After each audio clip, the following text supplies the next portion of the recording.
कम खपत के समय छोटा जनरेटर 5 किलोवाट, गैस की बचत और उसी समय बैटरियों व इन्वर्टर को चार्ज कर लेना ताकि छोटे मोटे काम जनरेटर के बगैर ही हो सके।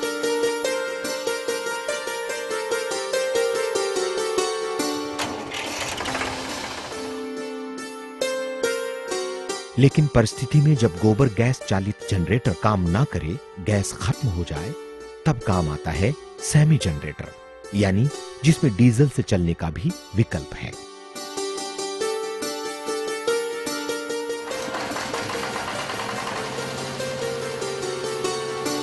और कहीं कि डीजल भी ना हो तब तो यहां काम नहीं रुकता। गाय की संतति पलक झपकते ही बिजली पैदा कर देती है बैल चालित जनरेटर से।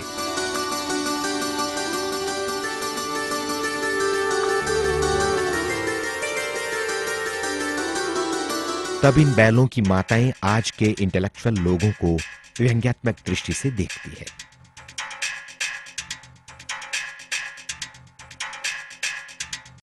इन्हीं जनरेटरों का हौसला है कि अनुसंधान केंद्र में बिजली का कनेक्शन ही नहीं लिया गया है।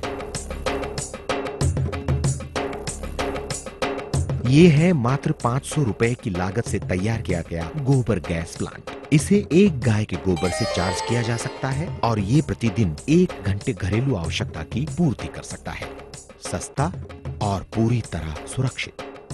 इससे भी 2 कदम आगे बढ़ने की बात है। इस फिलिंग स्टेशन के प्रारंभ होते ही गोबर गैस डीजल पेट्रोल से चलने वाले वाहनों की नसों में सीएनजी के रूप में दौड़ने लगेगी। सिलेंडरों में भरकर एक जगह से दूसरी जगह ले जाई जा सकेगी। गाय हमारी माता है, हमारा रक्षण करती है।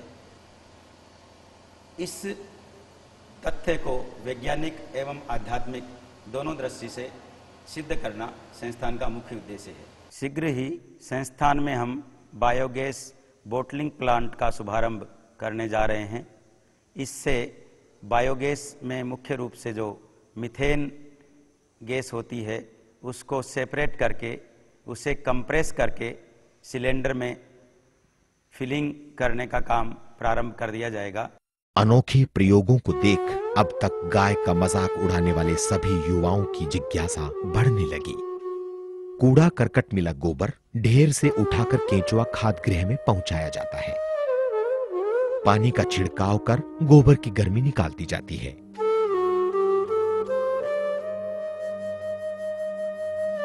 और फिर इसमें छोड़ा जाता है ऐसे धुरंधरों को, यानी केंचुओं को, जो इस गोबर को खाद में परिवर्तित करेंगे।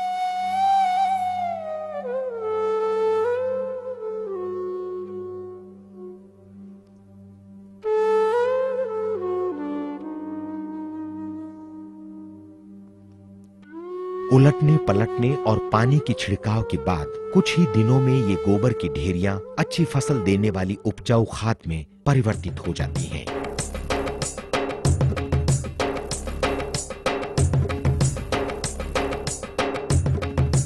ये खाद जमीन की उर्वरा शक्ति को बढ़ाने के लिए रामबाण साबित हुई है, क्योंकि इसे बोरियों में पैक करने से पहले गौमूत्र के छिड़काव से कीटाणु व जीवाणु रहित बना दिया जाता है।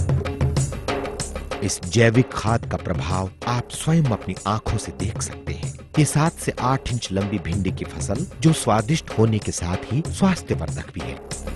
अनुसंधान केंद्र ने यह सिद्ध किया है कि गाय के गोबर से लिपे हुए घर रेडियो विकिरण प्रभाव से सुरक्षित रहते हैं। इस तरह गोबर का उपयोग उर्वरक, बायोगैस और बिजली बनाने के लिए किया जा रहा है। तो वहीं गौमूत्र से सीधे ही घड़ी जैसी इलेक्ट्रॉनिक चीजें चलाई जा रही हैं और दवा के रूप में तो गौमूत्र जीवन रक्षक है। पंचगव्य में 5 चीजें आती है: गोघृत, दूध, दही, गौमूत्र और गोमय। पांचों का आयुर्वेद में काफी महत्वपूर्ण उपयोग हुआ है। औषधि निर्माण की दृष्टि से गोमूत्र और गोदुग्ध और गोघृत का चरक ने सबसे अधिक उपयोग किया है। अपने जितनी भी भस्में बनती है उनको शोधन के लिए जो 4-5 चीजें काम आती है, उसमें तेले, तकरे, गवाम मूत्रे, कांजी के अथ कुलत्थ, जो उसमें तेल अपना जो गोमूत्र है उसके बिना भस्म बन ही नहीं सकती, अगर बनेगी तो वो नुकसान करेगी शरीर को।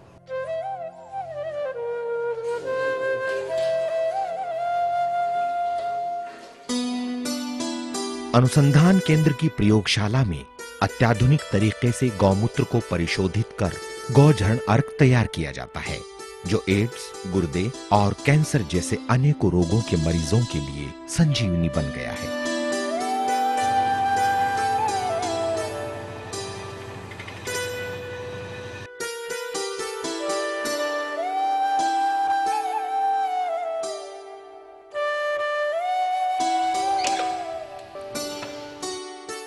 चर्म रोगों में गौमूत्र का उपयोग बहुत बहुत अत्यंत उपयोग रहा है।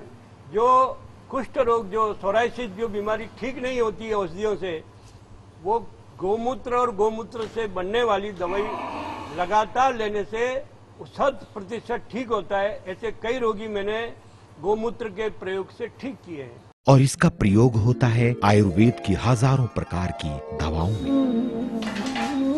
यहाँ की प्रयोगशाला में तैयार की जा रही अधिकतम दवाओं में गौ के दूध, दही, घी, मूत्र और गोबर का प्रयोग किया जा रहा है।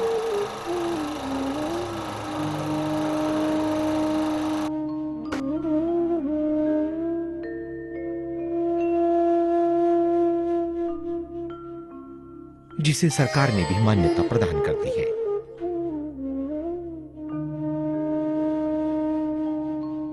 गाय के साथ भारतीय संस्कृति का सनातन नाता है, क्योंकि यहाँ के मनीषियों ने अपनी खोजों से ये निष्कर्ष प्रारंभ में ही निकाल लिया था कि गाय संपूर्ण जीव जगत में श्रेष्ठ है, जिसके पालन और रक्षण से मनुष्यों को तो चहुमुखी लाभ है ही, साथ ही पृथ्वी के पर्यावरण संरक्षण व संतुलन के लिए गौवंश अति आवश्यक है। अतः सामान्य जनता के संदेश देने के लिए इसे धार्मिक महत्व प्रदान कर दिया गया। दिन भर के इस भ्रमण कार्यक्रम में सांडों को इनके साथ नहीं छोड़ा जाता, क्योंकि गर्भ धारण के समय एक नस्ल का दूसरी नस्ल के साथ संबंध हो जाना अनुसंधान केंद्र के नस्ल सुधार कार्यक्रम को बाधा पहुंचाता है। इसलिए गर्भ धारण के लिए तैयार गायों को उसी नस्ल के सांड के साथ अलग से गौ विचरण स्थल पर छोड़ा जाता है। दिन भर के भ्रमण करने और खुली स्वच्छ हवा में दम भर लेने के बाद जैसे ही लौटने का समय होता है, ये आपो आप अपने घर को लौटने लगते हैं।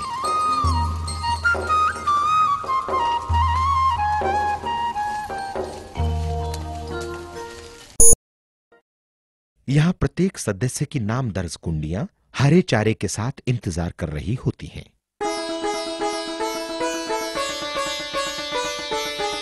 केंद्र के अंदर व बाहर इनके खान पान की विशेष व्यवस्था है। पानी के हौद हों चाहे चारे की कुंडियां, इन्हें समय समय पर साफ किया जाता है।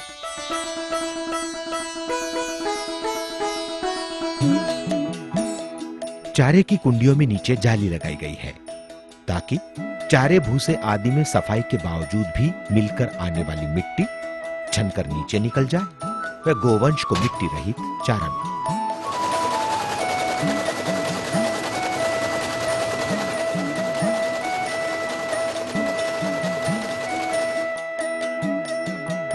लेकिन सबसे जुदा बात यह है कि पौष्टिक आहार के साथ ही इन्हें परोसा जाता है चट्टानी नमक, यानी साबुत सेंधा नमक।